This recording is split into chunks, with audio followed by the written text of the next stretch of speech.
நம்ம அடித்தளத்தை புரிந்து கொள்ளல, ஆனால் நாங்கள் மேல் தளத்தை விளக்குகிறோம்.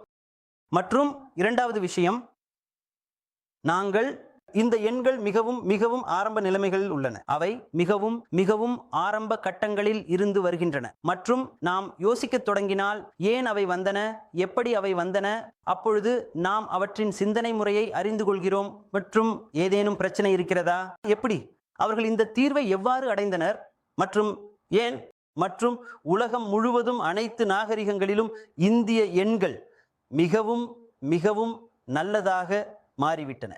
அது எப்படி மிகவும் நல்லதாக மாறியது? விஷயங்கள் திடீரென மிகவும் நல்லதாக மாறாது. ஆகையால் நீங்கள் ஏதோ தவறாக செய்துவிட்டு பின்னர் அதை மேம்படுத்தி உடைய ஒரு எண் ஒரு முறைக்கு வந்து விடுகிறீர்கள் என்ற சில சுழற்சிகள் இருக்க வேண்டும். ஏனெனில் நாம் பேசுவது அடிப்படையில் மிகவும் மிகவும் நுணுக்கமான விஷயம். எந்த செயல்முறை இதில் ஈடுபட்டுள்ளது? எந்த சுழற்சிகளை அவர்கள் கடந்து வந்துள்ளனர்? ஏன் அவர்கள் இந்த முறைக்கு வந்தார்கள்? ஏனெனில் நீங்கள் ஏற்கனவே சுமேரியர்கள் எவ்வாறு மிகவும் எளிமையான வெறும் 2 குறியீடுகள் 1 மற்றும் 10 என்பவற்றுக்காக சென்று தங்களை மேம்படுத்தியதை பார்த்தீர்கள். அதுவே எல்லாம், வேற எதுவும் இல்லை. இது ஏற்கனவே மிகவும் எளிய முறை. விஷயங்கள் ஒரு எளிமையானவையாக இருக்கும்போது ஏன் நம்மால் பஸ் இலக்கங்களை எழுத வேண்டும் 10 வெவ்வேறு குறியீடுகள்?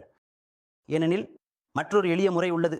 ஏன் நம்மால் இதற்காக செல்ல வேண்டும்? எனவே இந்த அனைத்து கேள்விகளையும் நாம் கேட்க வேண்டும். ஏனெனில் இது நமது கலாச்சாரம், நமது வரலாறு, நமது பிரச்சனைகளை வெளிப்படுத்தப் போகிறது.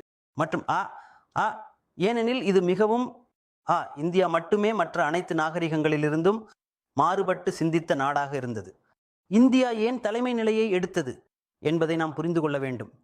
சரி, எனவே நாம் வேறுபட என்ன செய்தோம்?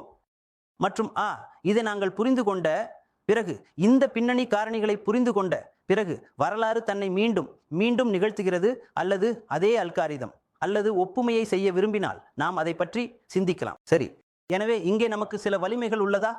எனவே இவை கேள்விகள். அதனால்தான் இந்த காரணியை நாங்கள் படிக்க வேண்டும் மற்றும் அதை விளக்க வேண்டும். மற்றும் ஒரு ஊக்கமூட்டல் இருக்க வேண்டும். ஏனெனில் நமது குழந்தைகளுக்கு இங்கே ஒரு கற்றல் உள்ளது. மற்றும் இது கூட, ஏனெனில் இது ஒரு காரணியாகும், மிகவும் பெரியது. எண்கள் மிகவும் மிகவும் பெரியது.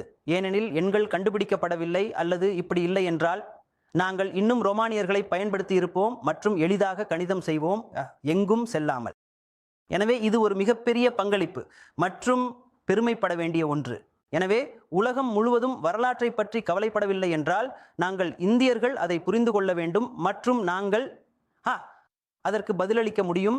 ஏனெனில் நாளை யாராவது அதை கேட்கலாம். சரி,